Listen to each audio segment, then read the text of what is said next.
On today's episode of Phenomenasons, we're taking a look at the Falcon Lake incident. Now, some people say that this is the most compelling UFO story ever told. I say that it's the biggest load of bullshit I've ever heard in my life. And with that fancy intro out of the way... What time is it? It's clobbering time! On Saturday, the 20th of May 1967, a guy named Steve, who would soon be set on fire by a UFO, went to Falcon Lake in Manitoba, Canada, and he wandered around through the woods looking for a place to mine quartz. I am Steve. What an idiot. Everyone knows you can only mine quartz in the nether, especially guys named Steve. Well, actually, his legal name was Stefan Michalak, but apparently he was known as Steve, at least according to findagrave.com. Now, Steve was born in Poland and later immigrated to Saskatchewan in 1948. But at the time that he was set on fire by aliens in 1967, he was living in Winnipeg and working as a mechanic. But he seemed to have an interest and a passion for mining and crafting. Well, hello there. Mining quartz and crafting stories. So on the 20th of May, which was a Saturday, in 1967, he took his pickaxe and he wandered through the woods until he reached a rocky outcropping where he actually did find a vein of quartz. Well, fuck me, I guess I was wrong then. Quartz apparently can generate in the overworld. And yes, this video will be filled with silly Minecraft references, but you don't need to know anything about Minecraft to still enjoy a good old clobbering. Anyways, as Steve was mining his quartz, a flock of geese got spooked by something and suddenly took off screaming, or honking, or whatever it is that geese do. Steve then says in interviews that he looked up to the sky to see what had spooked them. But why? Wouldn't your first instinct be that there might be a predator or a large animal on the ground? Like the Canadian moose, or a grizzly bear, or a fucking chicken jockey? Well, obviously, wild animals were not a concern for Steve, but conveniently, just as he was looking up to the sky, he noticed two strange objects floating silently. He apparently described these objects as cigarette-like shape, glowing with a reddish-orange hue. Now, Steve said that these things were just floating there, as if they were just observing the landscape. Again, I have to just ask why. If aliens ever came to Earth, surely they would find civilization a bit more interesting. Why wouldn't they observe cities, the Eiffel Tower, the Great Pyramids of Giza, the International Space Station, a fucking Taylor Swift concert? You know, the greatest wonders of the world. Why are they always in the trees or in the desert where 99.99% of people usually aren't? If aliens can make it here from wherever they came from, whether that's Jupiter's moon Pandora or the fucking Andromeda galaxy, why would they be scared of us and hiding away? And since there's so many UFO sightings and reports, are we trying to say that all of these reports are the same species of alien and they just all have the same plan here? Don't let the humans see us. Well, aren't we just fucking lucky that we haven't been visited by a tyrannical race of aliens who just want to destroy us?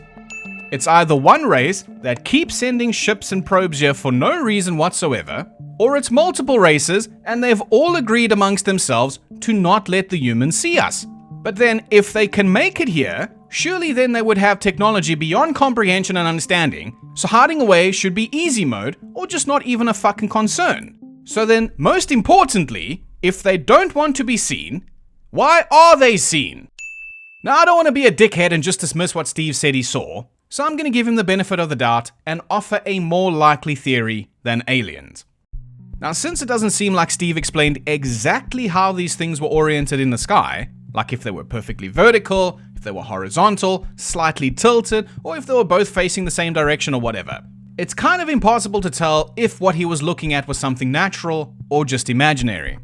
That said, though, the police report does mention that he said these things were rotating as he watched them, which could mean anything. The report also mentions, though, that Steve was very excited about seeing some spaceships and acting irrationally. But most importantly, the report mentions that the officer he reported the sighting to suspected that Steve may have been hitting the suspicious stews a bit too hard, because he appeared to be suffering from a hangover that morning. So who knows what he saw? But it could have just been some kind of weather phenomenon that he was looking at. Apparently, they're common occurrences in Canada. Here's just a few examples of weird shit that occurs naturally. Sundogs, look at that, how weird! It almost looks as if Doctor Strange is about to come through there and tell me that there's a 1 in 14,605,000 chance that the story is actually true. This one is called a Bottlinger's Ring. It's kinda lame, but just look at this one. This is a light pillar. People say that these look like things in the sky are shooting laser beams down at the Earth. That would be quite something to see. Now, the only issue with saying that Steve saw a weather phenomena is that these kind of things are not as common at the time of year that the story supposedly took place. But that doesn't mean it's impossible, and that's assuming Steve saw anything anyway. Because later, he's gonna actually draw the UFO that he saw. And it's not oval or cigar shaped at all. Spoiler warning, it's actually just a typical flying saucer, complete with one of those little glass domes on top. Anyways, moving along. Now Steve says he watched them hover for about 3 minutes, until one of them just took off and left render distance. Yeah, okay, these Minecraft references are getting a bit out of hand now. The other cigar-shaped thing, though, slowly descended towards the rocky outcropping where Steve was. It apparently then landed about 160 feet away from him, so that's like 50 meters away. And he watched in amazement as this thing perfectly balanced on uneven terrain. Now, even more amazing, it then changed color from reddish orange to silver. A little while after it landed, the hatch door opened up, and a blinding violet light came out from inside the spacecraft. Steve said that he just sat there and watched this thing for about half an hour, and that is when he created this masterpiece. So, it's not oval. It's just a fucking children's drawing of a spaceship. Now, according to a website called Unresolved.me, Steve slowly approached this thing and noted that the UFO was about 35 feet in diameter. It was, of course, shaped like a classic flying saucer with a dome top, and the surface was smooth, metallic, and highly reflective. Now, while he was walking around this thing, or drawing it, or whatever the fuck he was doing for 30 minutes, the aliens, or the military test pilots, did absolutely fuck all. So I have to ask, why did they land here then? Were they also looking for quartz? Did they get lost? Were they just too scared to come out because they saw the thing that spooked the geese? Or maybe they were just too scared to come out because of this weird fucking man standing in the middle of nowhere with a pickaxe. That's pretty scary, so fair enough. Anyways, Steve could hear a faint humming sound coming from inside the UFO, and there was a distinct smell of sulfur in the air, which, as we all know, means demons. This is when Steve came to the shocking realization that these weren't aliens, these weren't government test pilots, these were demonic alien test pilots. Oh my god. Oh God, oh man. Oh God, oh man. Oh God, oh man. He then called Ed and Lorraine Warren, but Ed Warren said that this story is too ridiculous even for him. Steve then said, "What the fuck are you even talking about? You literally have a Raggedy Ann doll that doesn't have fingers that you say scratches people." Ed then said, yeah, fair enough, it is pretty dumb. But I don't like leaving Connecticut, so I just make up all my bullshit stories over here. Maybe you could do the same over there in Canada. Ed then said maybe Lorraine can give you some advice. Lorraine then came to the phone and told Steve, "When we faked the Lindley Street haunting, I put my hand under a boiling hot tap to burn myself. The little child in the family saw me do that, but that's okay. No one believes what children say anyway. Maybe you can try to do something like that with your demon UFO." Steve then said, "Shit fam, say no more. I have the perfect idea." By the way, I feel like I have to disclose that none of this is true. Well, of course none of it is true. I mean, this part of the story is not true. But at this point, I just feel obligated to make fun of Ed and Lorraine Warren as often as possible. Mostly because I like advertising this video. Anyway, whatever the fuck that was, it's now over and we're moving on. But I do want to ask you, if you saw a UFO land in front of you like this, would you approach it? No. No. No. No. Mm-mm. No. Nope. No. No. Nope. No! God, please, no! No! Hell no. But let's just take a sip of Steve's suspicious stew and play along for a second. This thing can only be one of two things: a top secret military aircraft or an alien spaceship. Either way, I don't see the outcome being particularly favorable to Steve in this scenario. He could be neutralized, as the government likes to put it, or taken away forever to join the Guardians of the Galaxy. Which doesn't really sound that bad, actually. But this happened 2 years before their first comic was released, so Steve didn't even know that he could make friends with a raccoon in a tree yet, making his decision to go up and touch this fucking thing even more baffling. Now apparently what happened next is that Steve walked up to this thing and he could hear voices coming from inside the aircraft. Now Unresolved.me says, quote, "As a practical man with no strong belief in UFOs, Steve assumed it might be a secret military vehicle. His mind raced with possibilities. Was this a US experimental aircraft? A Soviet device? He shouted out to whoever might be inside, calling in English, then in Polish, and even Russian, hoping to communicate with the occupants. Unfortunately, he didn't try Groot, because his calls were met with silence. Despite the lack of response, Steve continued to study the object. As he walked around it, he noticed what appeared to be an open door or hatch on one side of the craft. Well, where do we even start? Firstly, why approach this thing if you assume it's military? Secondly, did he notice the hatch before or after he walked around the craft? Because according to his own drawing, he could see the hatch from wherever he was. Thirdly, why did the pilots open the hatch if they didn't come out? Did they not have aircon? Did Zorb eat spicy tacos on the way? Were they planning on doing something but Steve spooked them so much that they failed their mission? You know, I wonder if aliens ever go home and tell stories of the weird shit that they see. Like, do they go home and tell their alien partners, "You're never gonna believe this, honey, but we picked the most deserted spot on that planet, and when we landed, we saw a weird fucking human just standing there with a pickaxe." And then fourthly, Steve has clearly stated himself that the voices he heard were human, but Unresolved.me says, quote, "He could not make out any clear details." Well, excuse me, but it's quite clear that if he says the voices he heard were human, then this thing is not an alien spaceship. So why do people think that this is an alien spaceship? Fuck knows. Either Steve has just changed the story over the years, or people have just embellished the shit out of it. Unfortunately, it seems like both. But mostly embellishment, it seems, because one of Unresolved's own sources also clearly state that Steve could make out two distinct human voices, one with a higher pitch than the other. Steve has even said that himself in interviews. So that's why it's always a good idea to double check sources and find corroborating reports.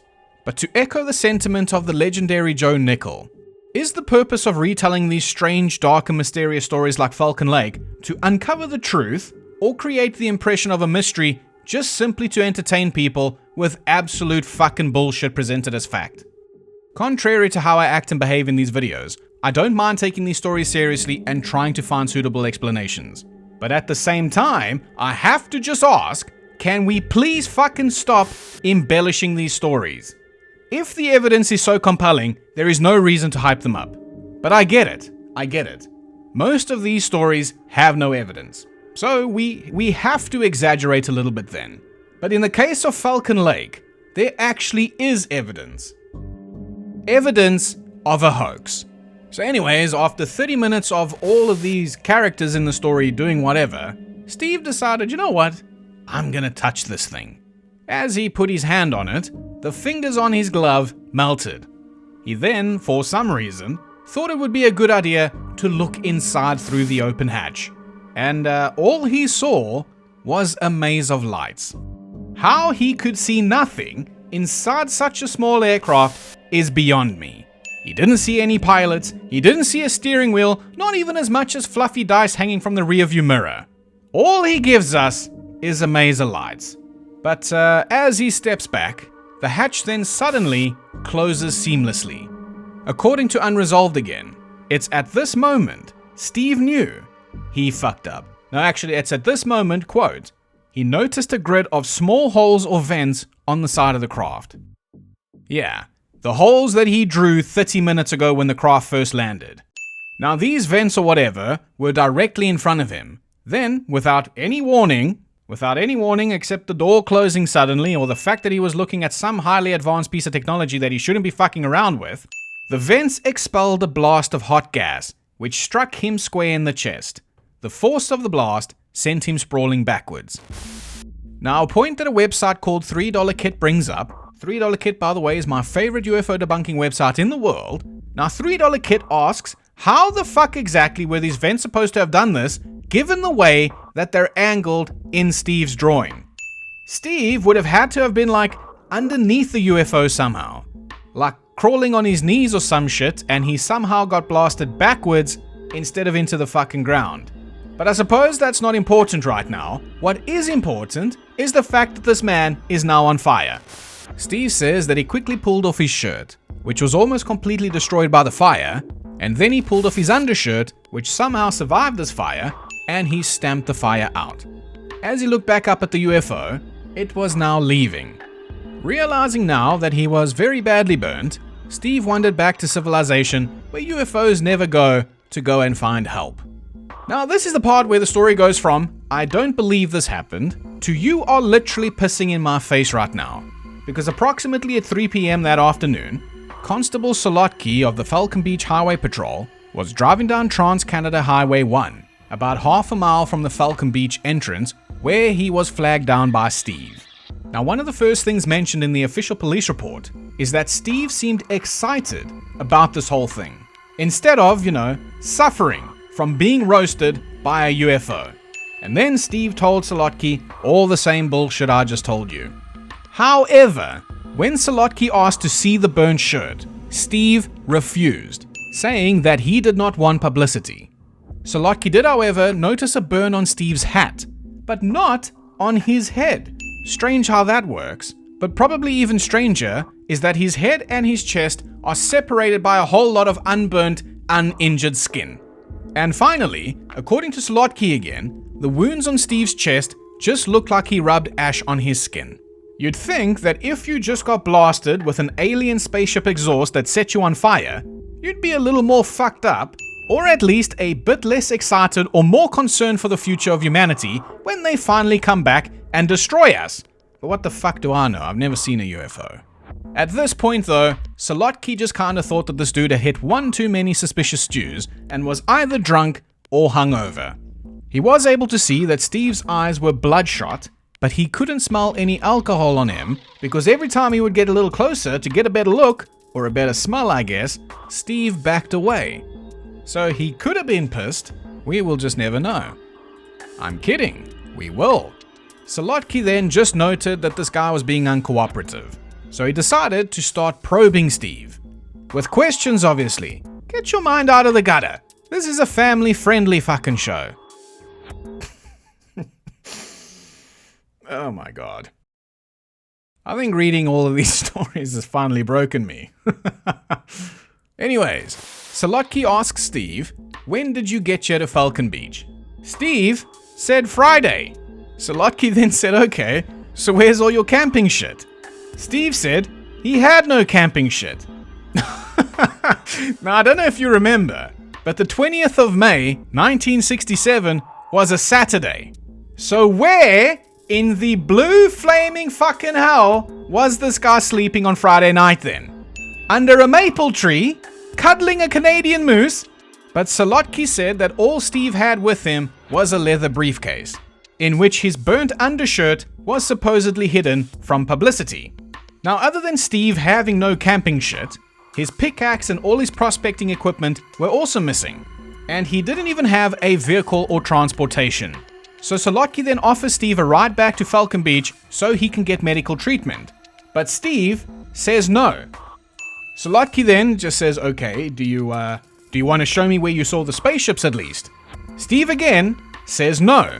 And Solotki finally asks, can you show me what the spaceships looked like at least?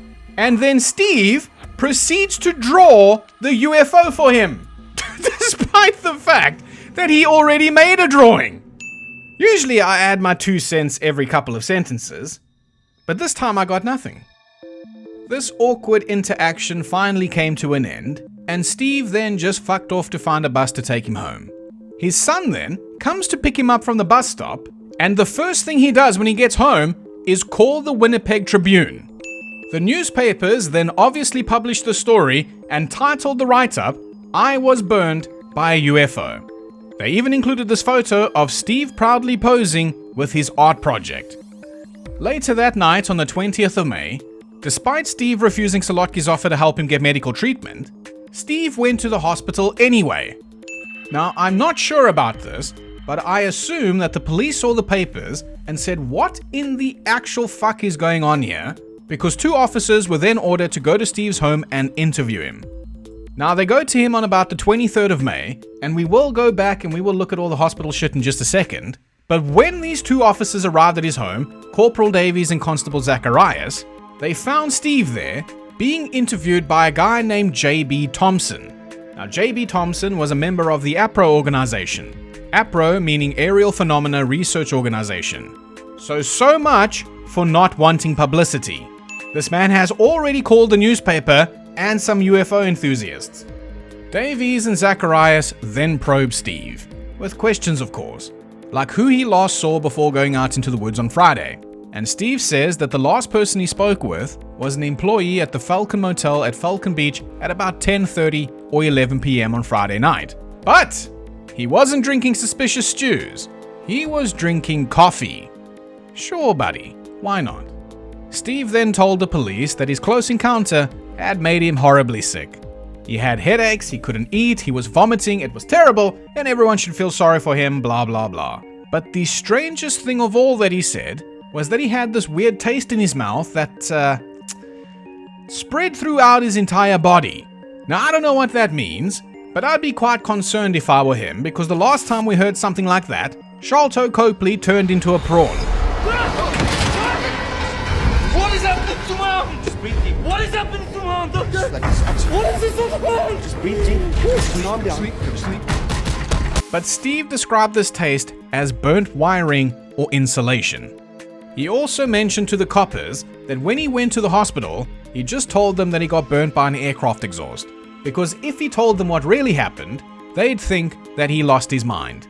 But not before telling the newspapers that he was burnt by a UFO, who would then go and tell the entire world. So the doctors would eventually find out, but credit where it's due, at least Steve realizes how all of this sounds, so we'll remove a sin for that.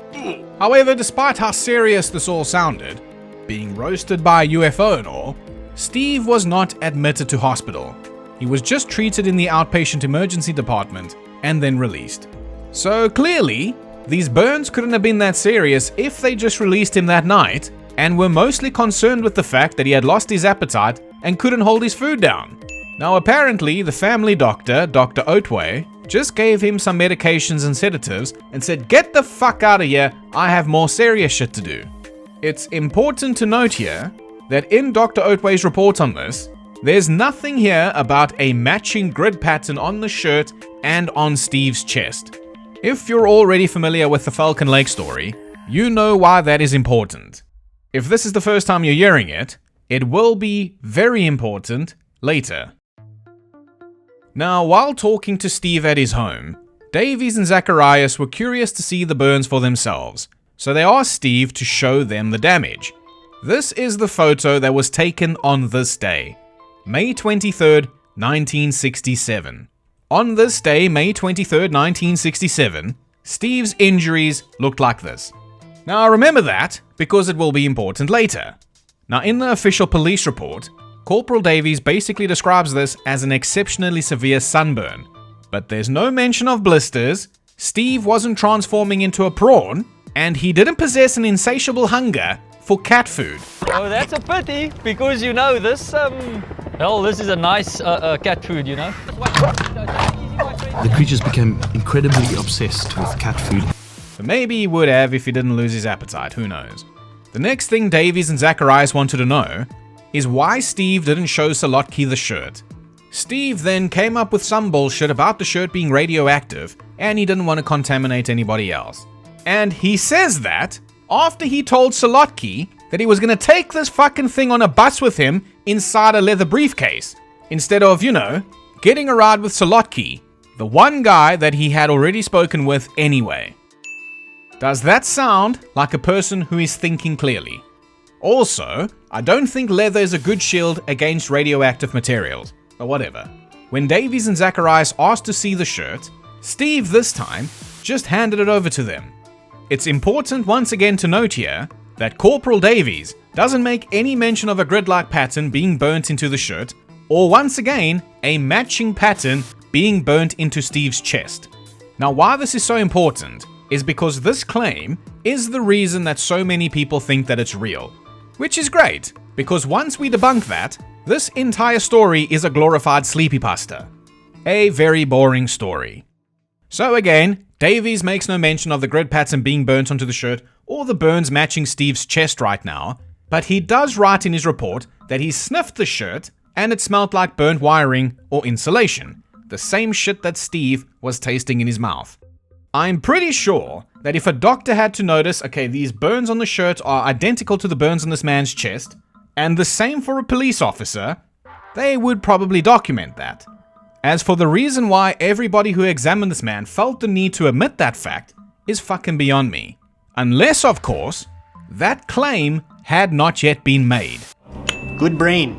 Anyways, Davies and Zacharias then asked Steve how the newspapers got hold of the story. And this fucking guy actually said he didn't get any satisfaction from talking to Solotki at Falcon Beach, so he felt he needed medical attention and he phoned the Winnipeg Tribune from Falcon Beach to see if they could do anything for him. Well, pardon me, young man, excuse the shit out of my goddamn French, but how the fuck does that make any fucking sense? Solotki offered him help, and usually when you're suffering with a medical emergency, you phone the hospital, not the newspaper. Does this sound like a man who is thinking clearly? They then asked him, why didn't you take Solotki, or tell Solotki at least, where these spaceships landed? And Steve actually revealed the real reason why. He didn't want to tell anyone where the UFO landed because there were supposedly good nickel strikes in the area, and he doesn't want anyone else to come mine his nickel. Bro, fuck the nickel. Imagine all the dollar bills you can mine when you write a book about this story. Anyways, the coppers then said, we would love to go out and inspect your nickel deposit in the woods. You know, just to see the UFO landing marks, obviously. We're coppers, we don't mind nickel or quartz. And Steve said, yeah, okay, when I'm feeling a little better, I'll take you out there.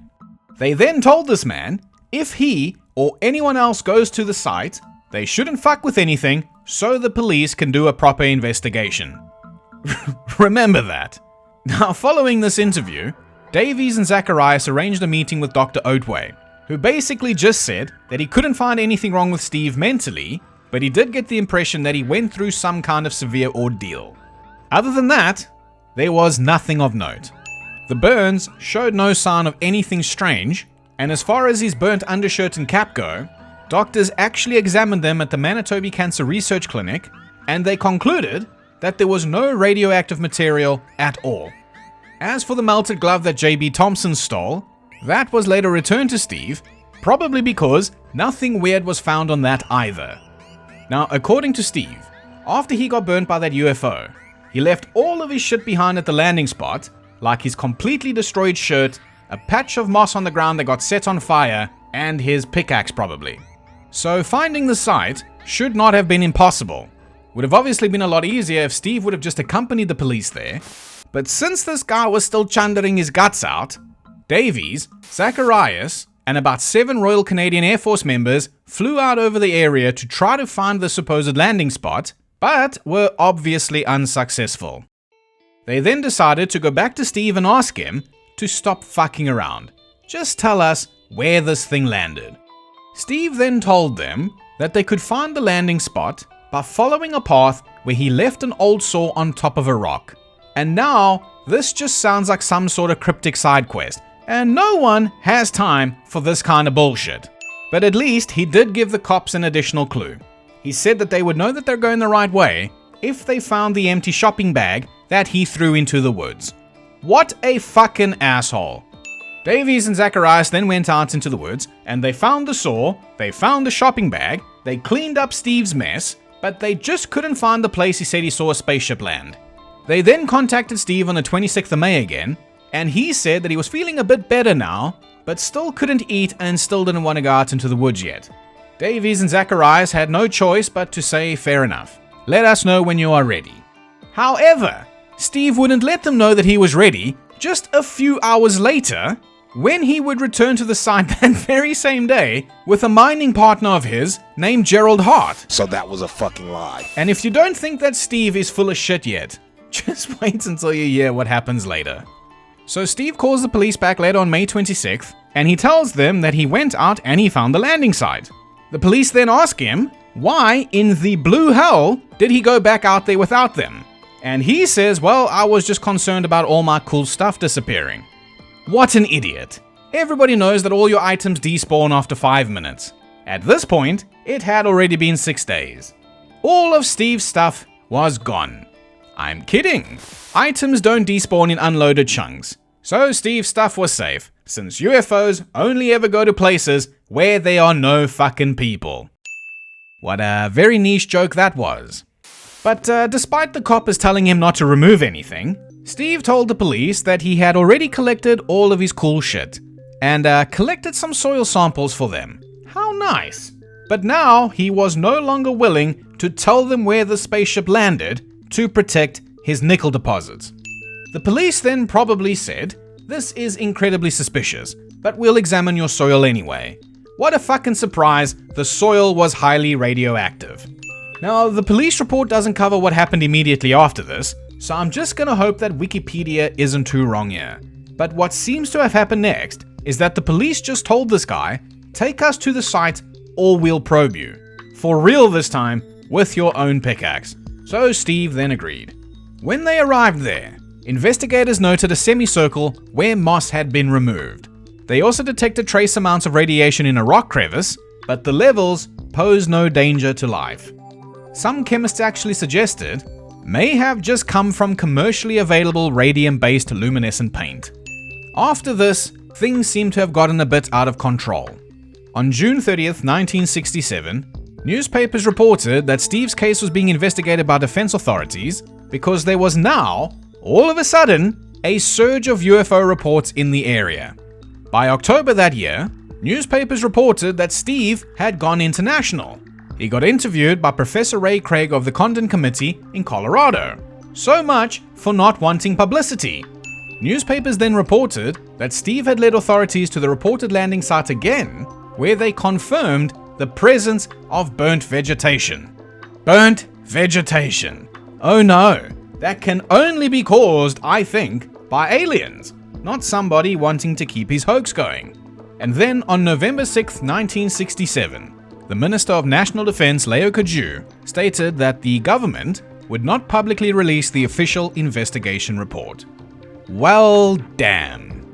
This could be a point to the alien people, because that might mean that the Falcon Lake story proves that demonic alien test pilots came to Earth, burnt a small semicircle of moss, and sunburned some guy who was awkwardly hugging the exhaust vent under their spaceship. Either that, or because investigating the story proved that it wasted a lot of people's time and tax dollars. And you know what? We've wasted enough time on this story ourselves. Let's just get on with it and prove that this is all bullshit. Now, full credit goes to my favorite UFO debunking website in the world, $3 Kit.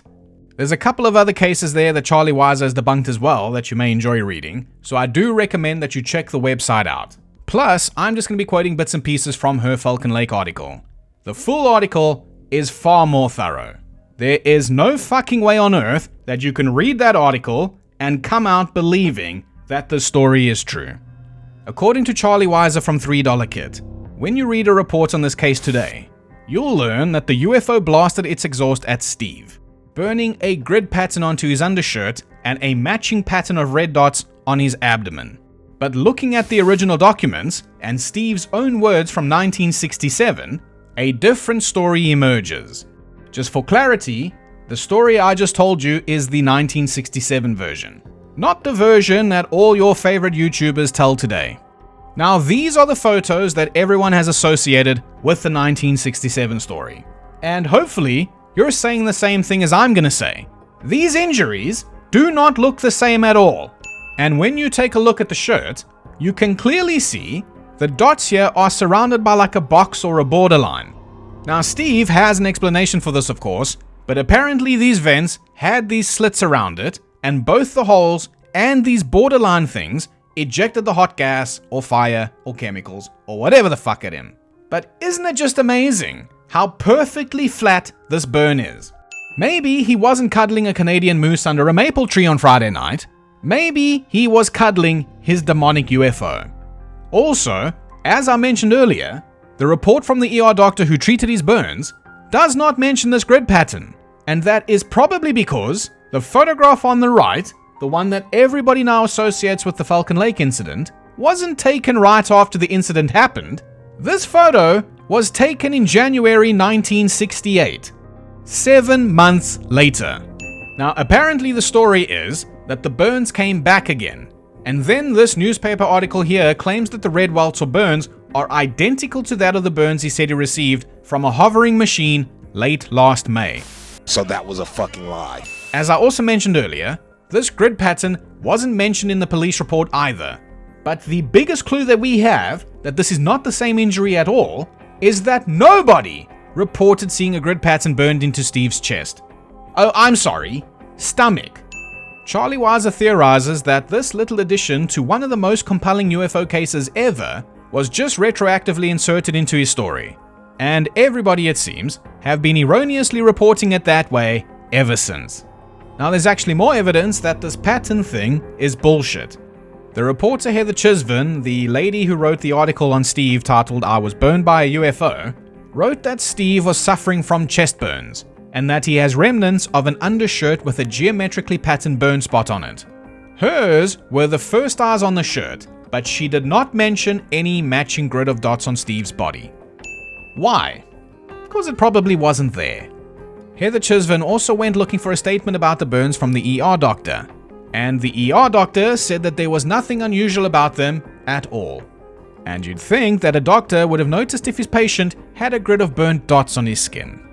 Might just be one of the first things that you look at, but apparently not. Now, perhaps in the grand scheme of this story, the fact that Heather didn't mention the pattern on his stomach matches the burns on the undershirt is not as detrimental to the story as I'm trying to make it out to be. However, the bullshit is in the details here, because people just constantly keep making baffling errors that would be fucking impossible to make if the story had not changed over time. Another example that Charlie brings up here is the fact that Steve's son Mark said, quote, "It was when the craft took off that father received burns on his chest. The burns aren't even at random. They resemble a pattern, geometrically burned like a checkerboard. One square has a number of dots on it, while the next one is bare." Okay, what the fuck is happening? Am I reading a story from an alternate dimension where the word chest has been replaced with stomach? Because this is not his chest, this is his fucking stomach. Also, there is no way that Mark is describing this photo as a checkerboard pattern. He is quite obviously describing the undershirt. Even Steve's younger son Stan got this shit wrong too, which is fair enough because he was 9 years old at the time. Mark was like 19 or something.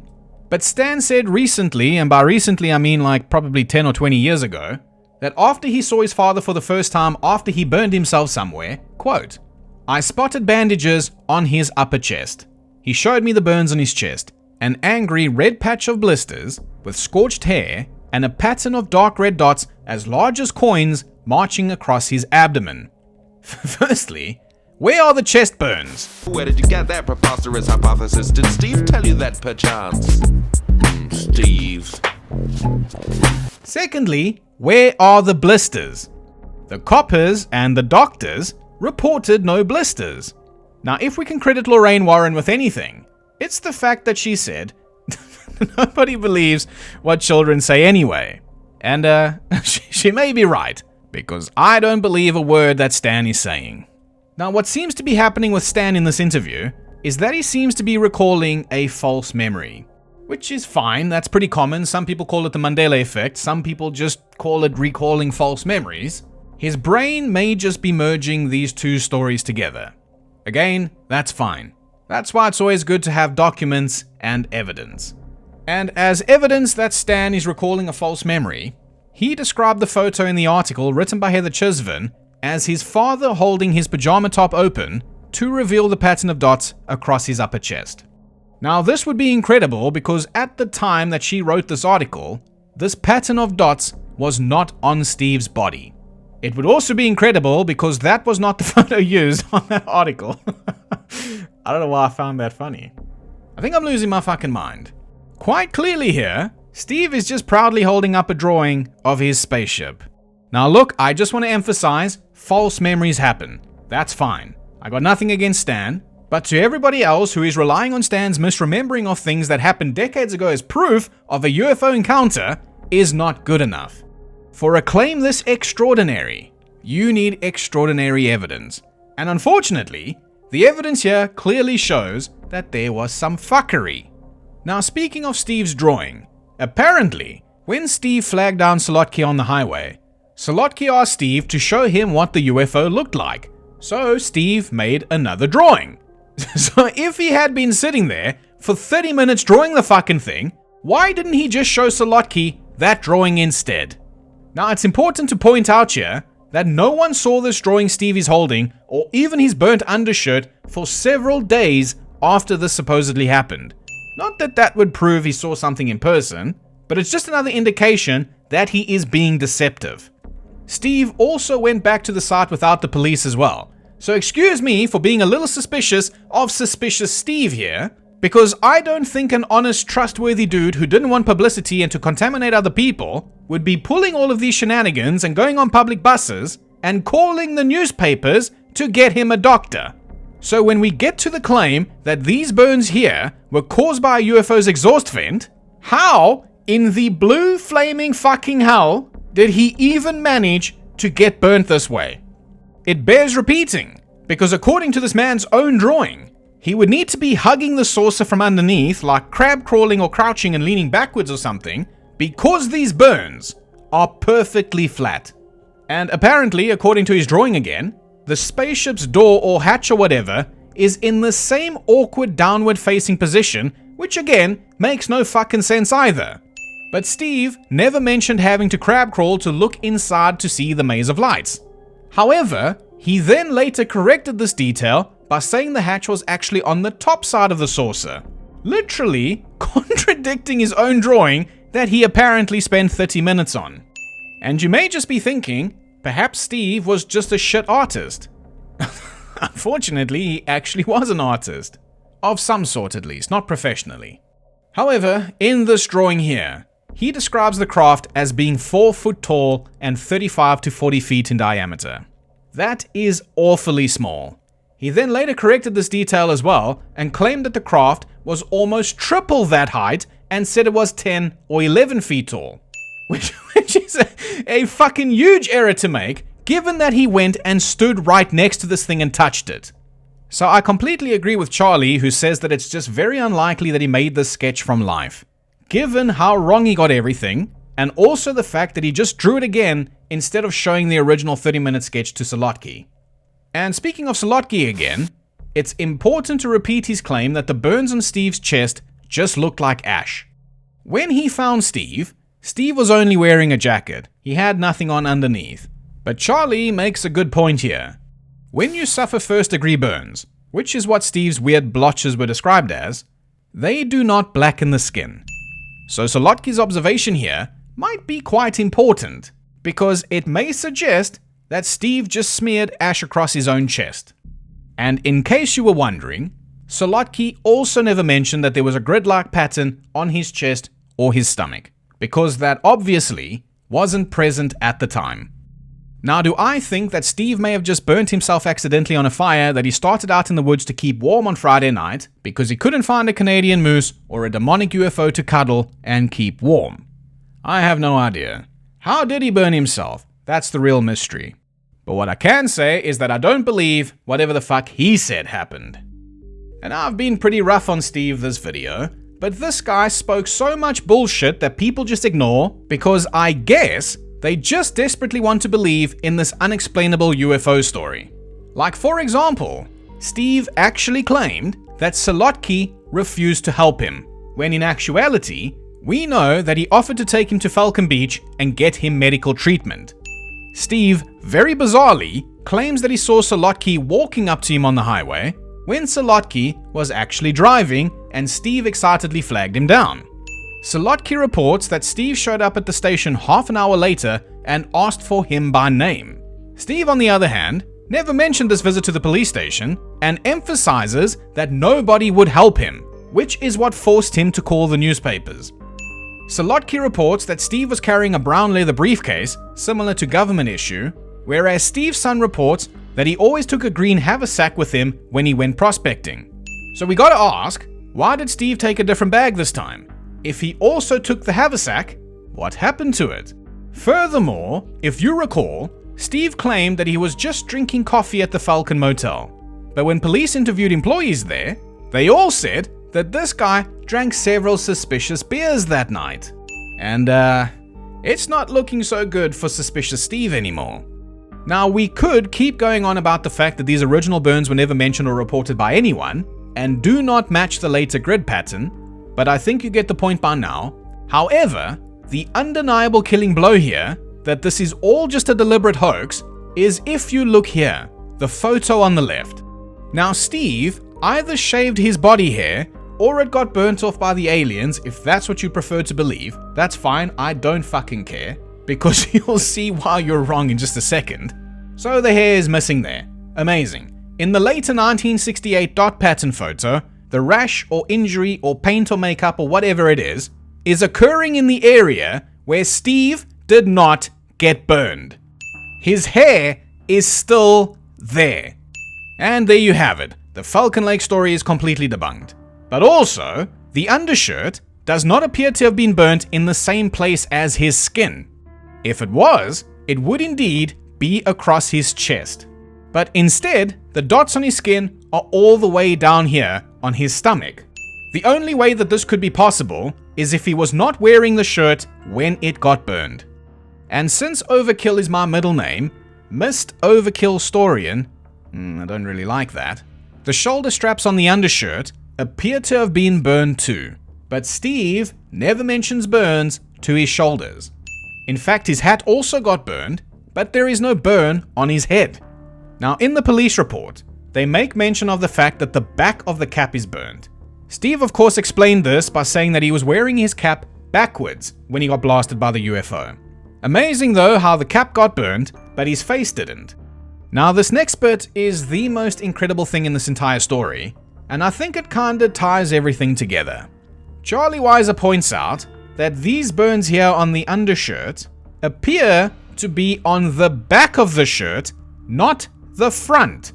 When the burned away neckline is redrawn, it's higher on the side with the burn mark. And goddamn it, Charlie Weiser, what an amazing observation. You've just earned the Mist Overkill Storian's official pap of approval. So can we just appreciate what an incredible coincidence it is that not only the back of Steve's cap is burned, but also the back of his undershirt. So my question is, did he fall against something that burnt him? No idea. But all in all, I think it's quite clear that this was not caused by a UFO. I guess we'll never know how this man actually burnt himself, or why he claimed this was a UFO when everybody thought he was mentally stable. But I'd like to think that you can still pull a funny UFO prank on people when you are mentally stable. But hey, that's just what I want to believe. Some skeptics believe that he claimed he got burnt by a UFO in this particular place, so that other miners and crafters would be too scared to go out there looking for ores, nickels, and quartz to mine. But if that was his plan, what an idiot, because it just had the complete opposite effect, and now everybody wanted to go there regardless of them wanting to mine or craft or not. Other skeptics believe that Steve's burns were the result of an accident after consuming a couple of suspicious beers, and that the UFO claims were then made to hide the true cause. I don't know.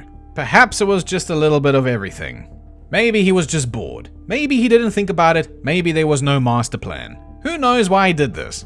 But at least we can be sure that he did do this.